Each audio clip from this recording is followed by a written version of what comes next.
Hi guys, welcome to another time out. Today I am Adita Kela Logorante and I'm excited to be here because we're going to be talking something really interesting and really enlightening as well. So today we're going to be talking rebuilding the economy of Nigeria's most vulnerable women post-pandemic. Now we know how much the pandemic has hit on every sector, and even those that are average income earners, of course, they still felt the heat, let alone those with low income. So that's what this conversation is going to be boiled on. We have one particular person coming to, help garner this conversation. She is actually Nkem Okocha. She's a Nigerian social entrepreneur and activist who founded Mama Money, a fintech social enterprise that empowers poor rural and urban slum women with free vocational skills and mobile loans.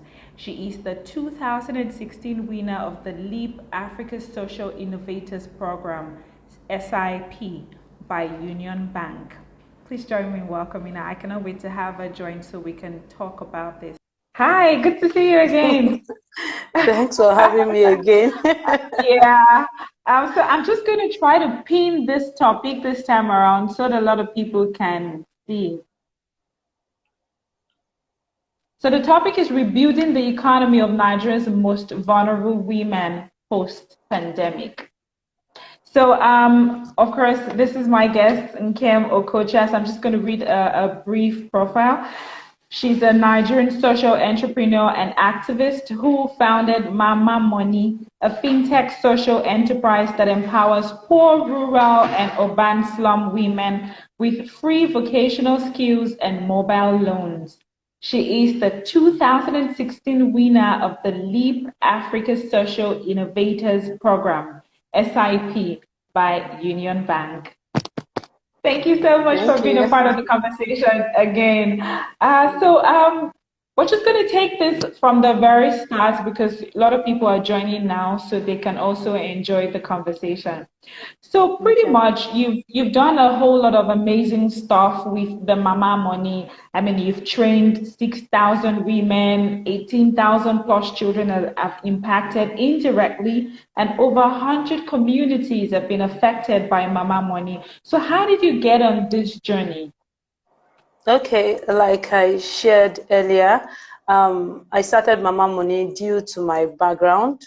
I had a widowed mother who did not have skills to start a business because she was a full-time housewife. So immediately my father died, the responsibility of taking care of the children just fell on her, and there was no form of support from anybody until somebody came and gave her money to start a small business. So for me, as a young girl, I saw the challenge that we had. So sometimes we could not eat. For me, there was a time I had to go and work as a house help. I had to hawk in the streets of Lagos just to get money. So I did not want any child to go through what I had gone through. So I said, when I have a lot of money, I'm a millionaire, I'm going to empower a lot of women. But that was not forthcoming until I resigned from my job. I had a job and I was not feeling fulfilled. So while going to the small business that I had in the morning, I saw a lot of women in my community, Okokomaiko, sitting down idle. And I kept on wondering, why are your children not in school? Your children are jumping up and down and you are sitting down idle. She said, no, nothing to do, no money. So every day I passed, I kept on seeing this, and it kept on bugging me. And I said, this cannot continue. So I took the little money I had. I reached out to my pastor and I told him I wanted to use the space for a zonal center. I wanted to use it to train women. I printed out flyers and I went into the streets, my community, and I started sharing flyers. If a woman, you want to be empowered, you are Christian, you are Muslim, anything you say, but you just want empowerment, come. And basically that's how I started. And we had over 70 women the first training that Wow. we did. Yes. Wow. So that's how we started. Then I started reaching out to women in other communities too when we saw the impact. So for me, I had my own challenges. It's not that I really had the money, but my husband too, like I shared, was like we are trying to manage here, woman, and they are using the small money we have to empower other women who have husbands. But when he started seeing the impact of the work we were doing, so women that used to sit idle, they now had small businesses, they were now busy. So he supported, and that's how we started. Wow, well done, well done. Thank you. Thank you. So, not only do you help train women, you also disburse grants to them and you help their small businesses as well, and you provide mobile loans to them too. So, just take us through, how has the journey been so far? Okay, so at Mama Money, we seek to uplift low-income women from poverty, and we do that through 3 channels. So the first one is the skill development, and it involves vocational skill training, business development training. So when we are teaching them customer service in Pidgin, so that these women can talk to their customers properly, how to brand their businesses, teaching them market research in Pidgin. So that's what we do, financial literacy training for them to know the kind of loans they should access, even if it's not from us. So how to manage their business properly. So that's for the skill building. Then we provide access to finance. So on our platform, mamamoney.org, we get pre-COVID, we used to get individuals come there.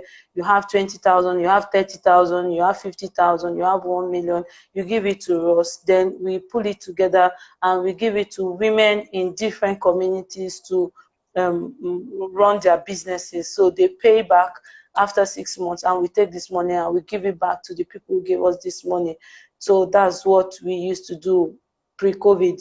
But post-COVID, we discovered that most of these women, if you give them these loans, because we went out, we reached out to them again, that this money is not going to come back because they spent all their business money. They need real support. So we started giving the grants. So that's providing access to finance for them to restart their businesses.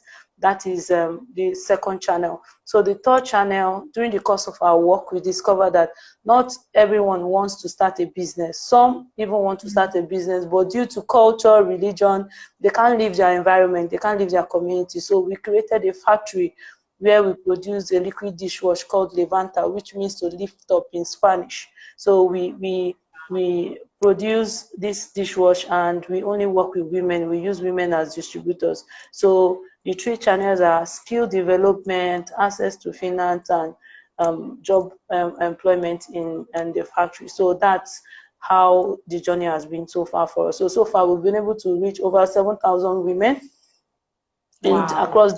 across different communities, so impacted them. So averagely, most of these women have 4 to 5 children. Wow, well done. I'm Thank you. amazed by the feat you've accomplished. Well done. But what criteria do you use in identifying women who actually need the assistance?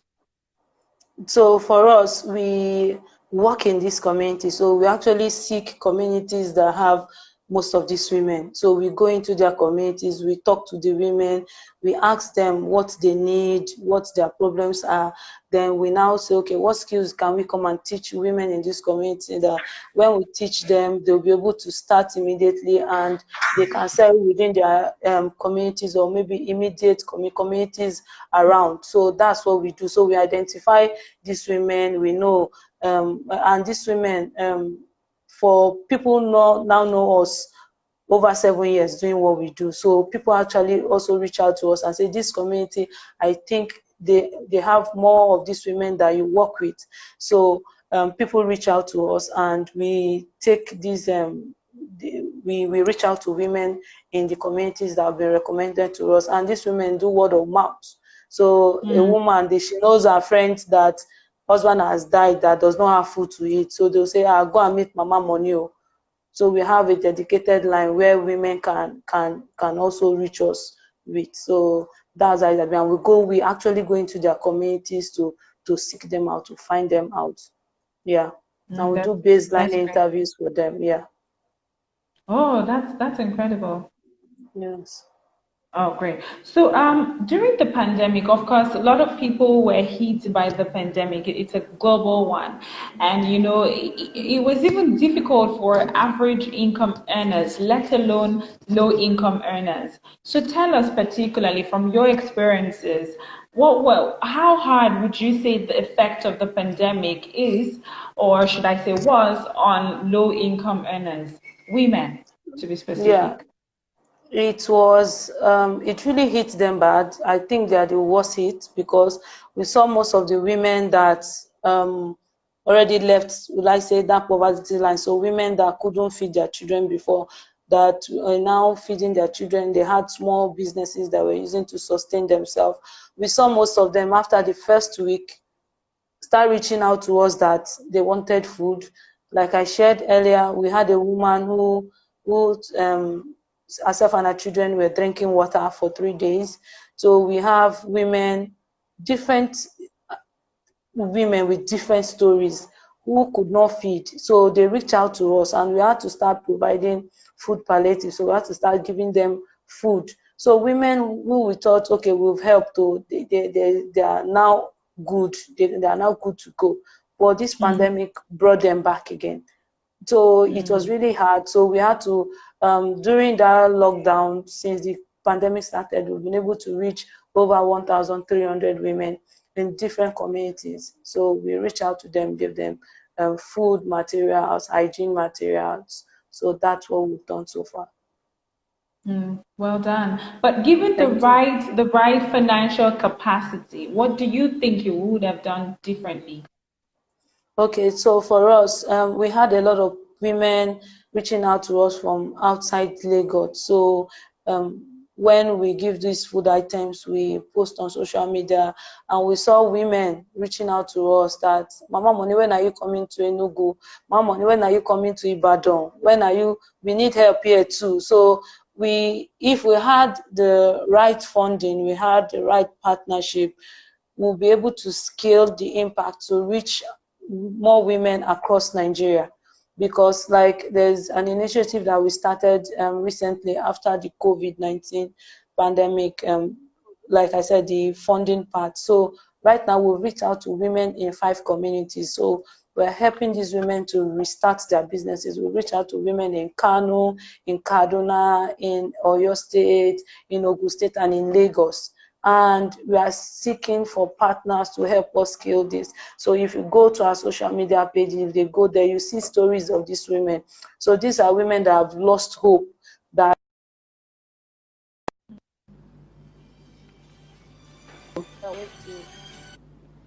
hello, Yeah, hello, I can can you hear hear you me? clearly. I Yes, can hear yes. you So clearly.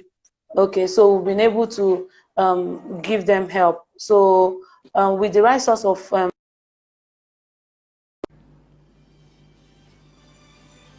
production.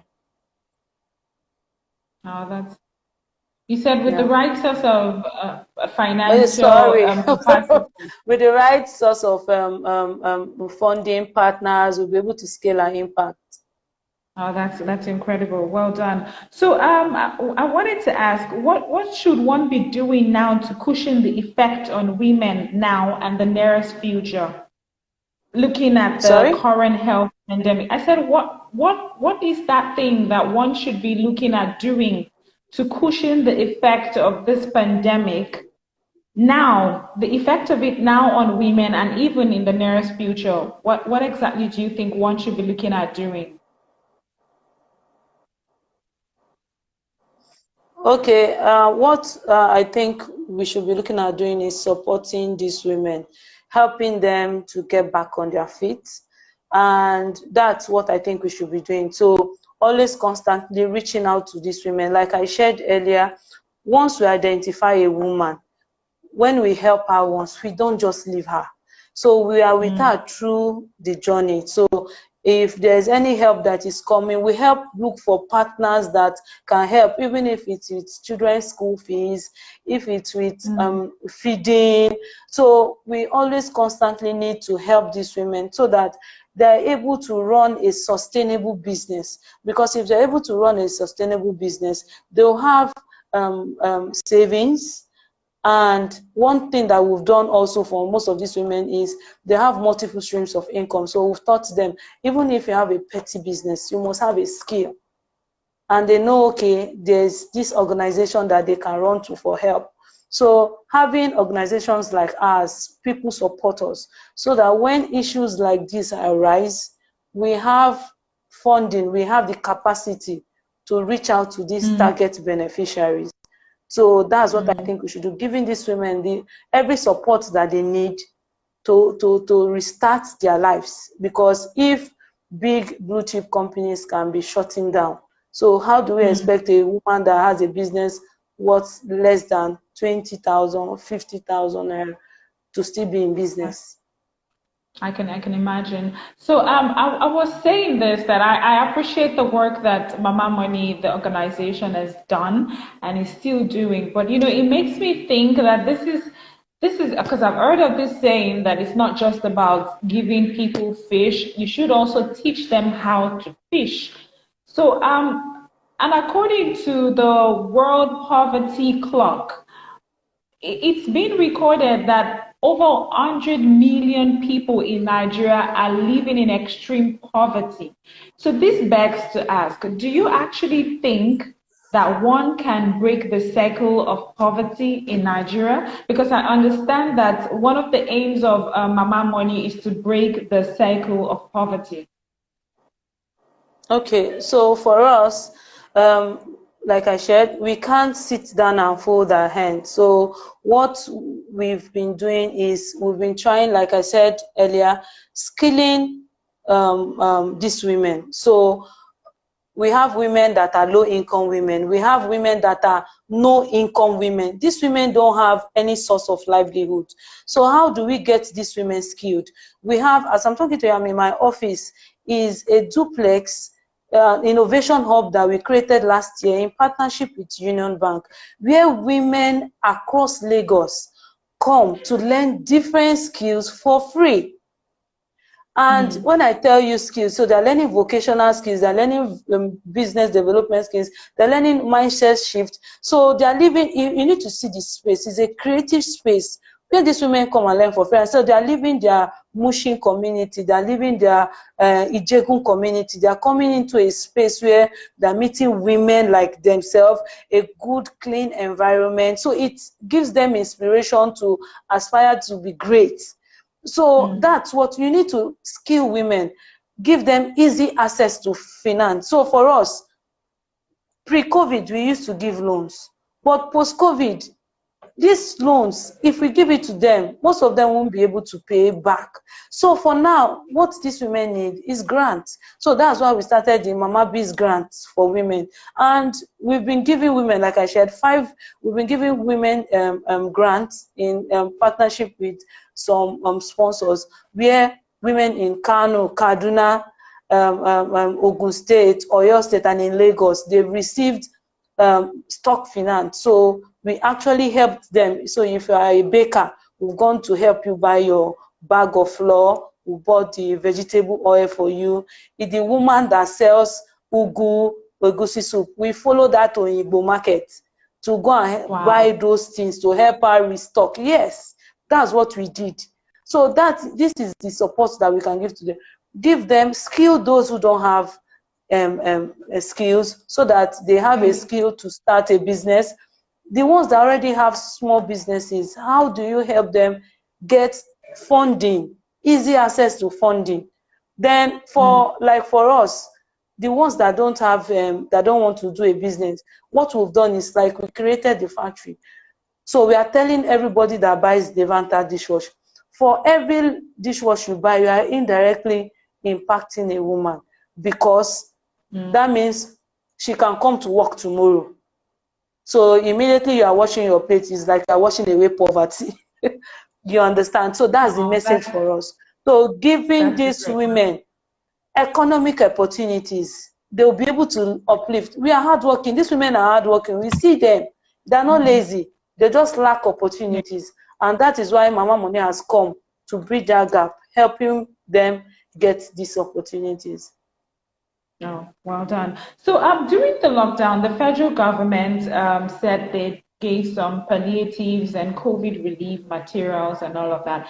While that being said, the social media went on fire because a lot of people were like, they did not get that palliative. And you know, I also personally never knew anyone who directly got the palliative. So how would you say, what lesson can one draw from that? How do you think one should better go about distributing palliatives or relief materials?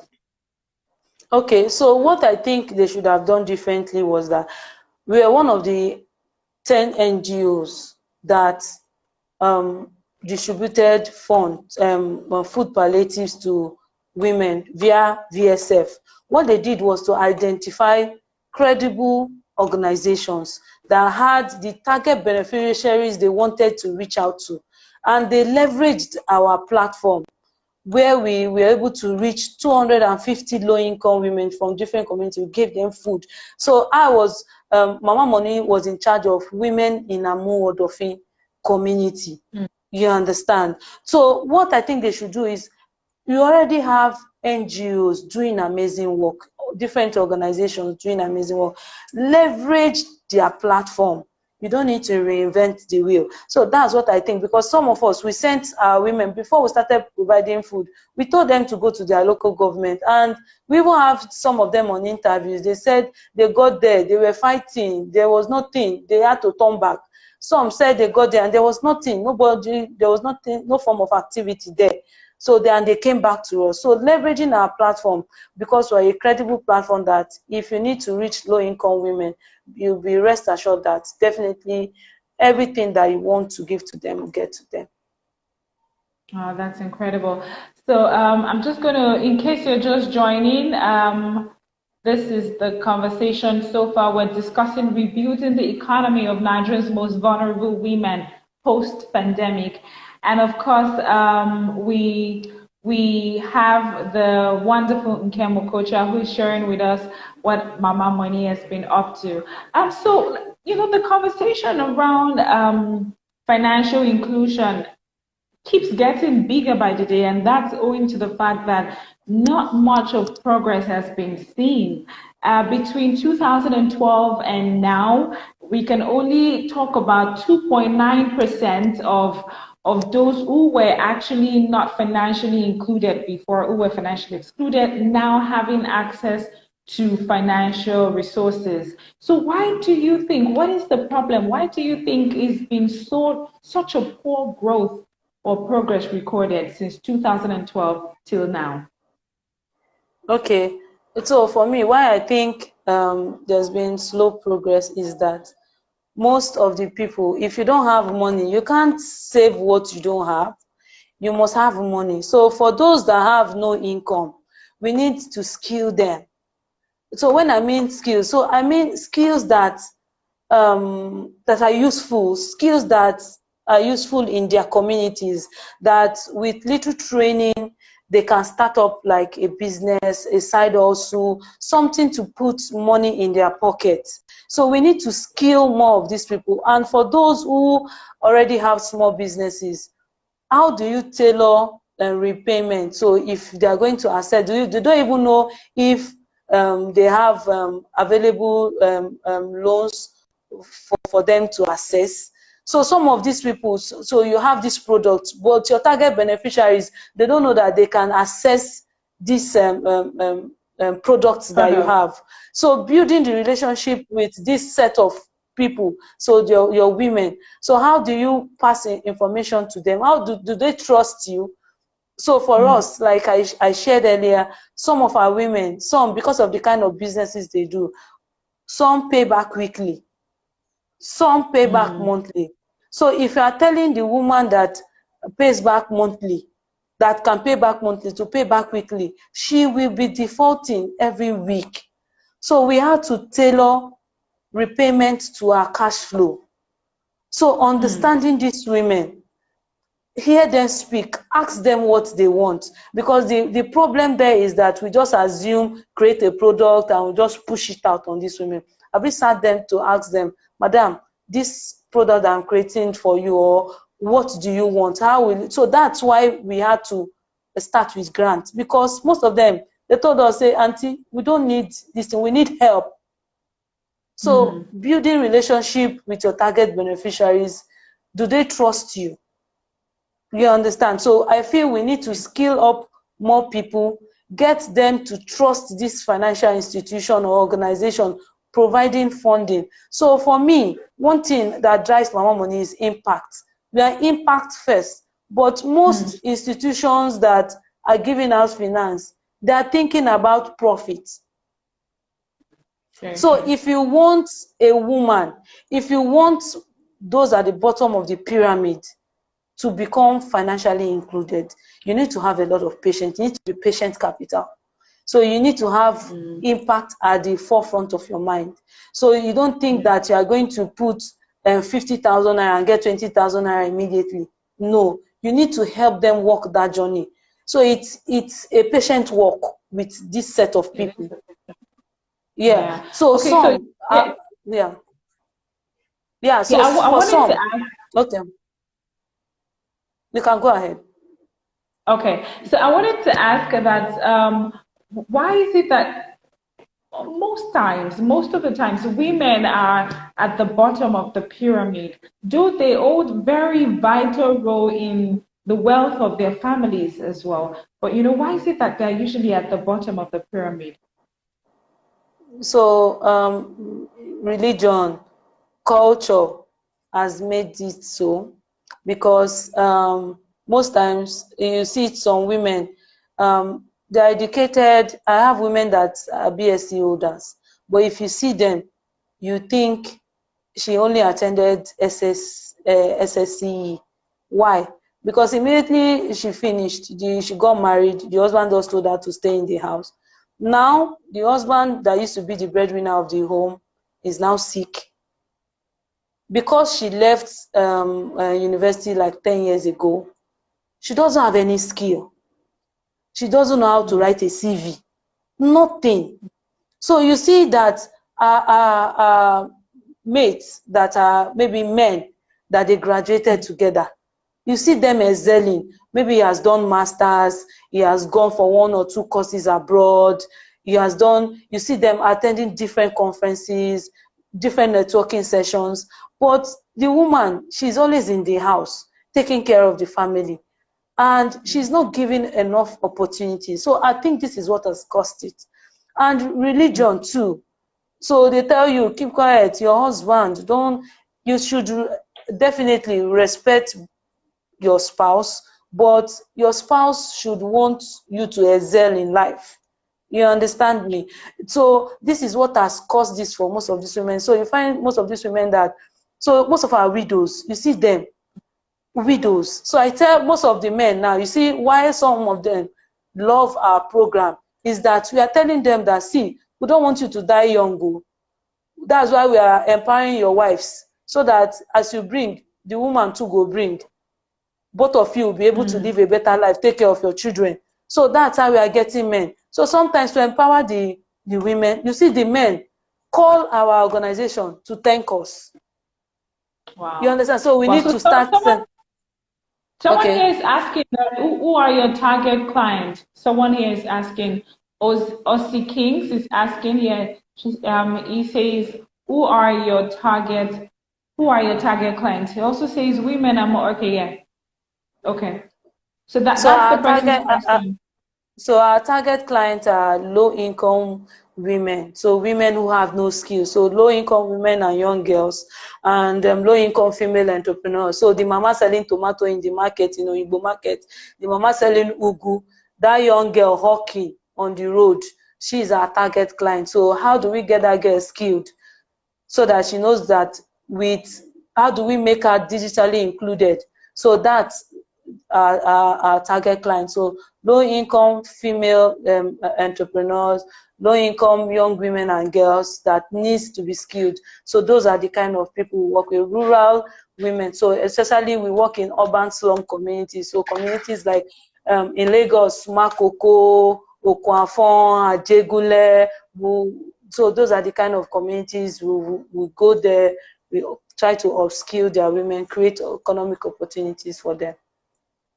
Oh, great. Thank you so very much, Nkem Okocha. But before I let you go, I wanted to ask this as well, that how do we get women to be better represented at the table when decisions concerning them are being taken? So we need women, like I said earlier, women who are passionate about uplifting other women to be in the room when decisions are being taken, when policies are being made. We need men who can act as champions for women, so that knows that if we pass laws or if we make policies that will help women thrive, my young daughter that is coming, she's not going to be relegated to the background. So these are the kind of people we need. So we also as women, we need to make more money so that we can help more women become going to elected offices. So we need to elect more women to be our councillors, our governors, and even our president. So we need to make money so we can also support other women who have our interest at heart to lead us. So that's what I think we need to do. Oh, that's incredible. So Osi Kings is asking the name of your NGO. It's actually Mama Money, Money empowerment. MAMAMON. Yeah. And And so then Mama Money Empowerment Foundation. yeah, Mama Money Empowerment Foundation. So how can people get across to you? So they can reach us at mamamoneyfoundation@gmail.com. So Mama Money is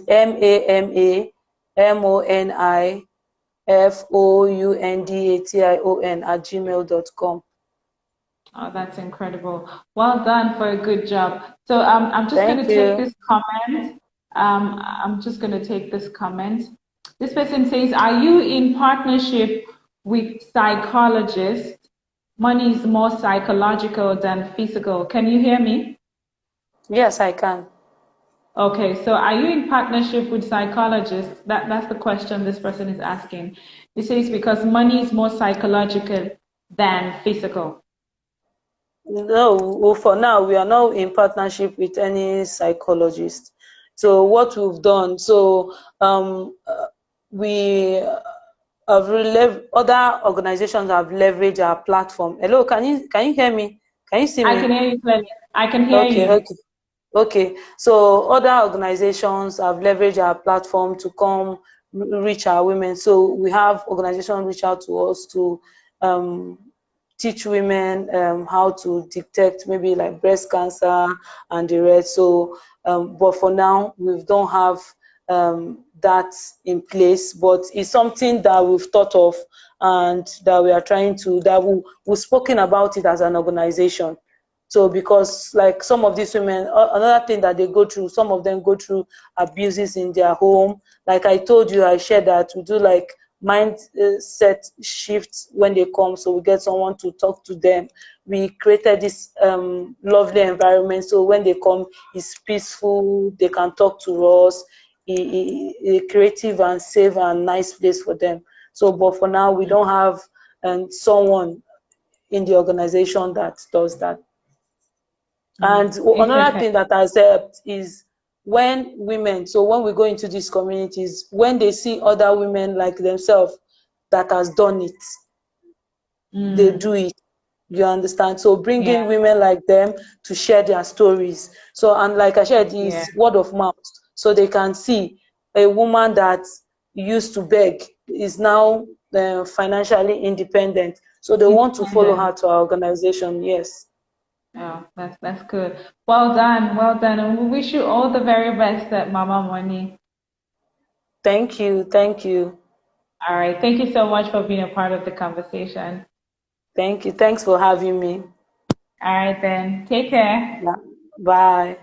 That was our conversation with Nkem Okocha. I'm sure you all learned one thing or the other. Mama Money is the name of our organization, our foundation, and they've been doing a whole lot to ensure that the cycle of poverty is broken, not just in Nigeria, but of course in Africa as well. And just like many people might wonder, how impactful has this been? You should totally check their website out to check more about them. And you can also partner with them. They're looking for partners to ensure that they reach out to as many women as possible. Thank you so much for being a part of this. I am Adete Kelalo Grantian. Bye bye. And of course, continue to keep safe.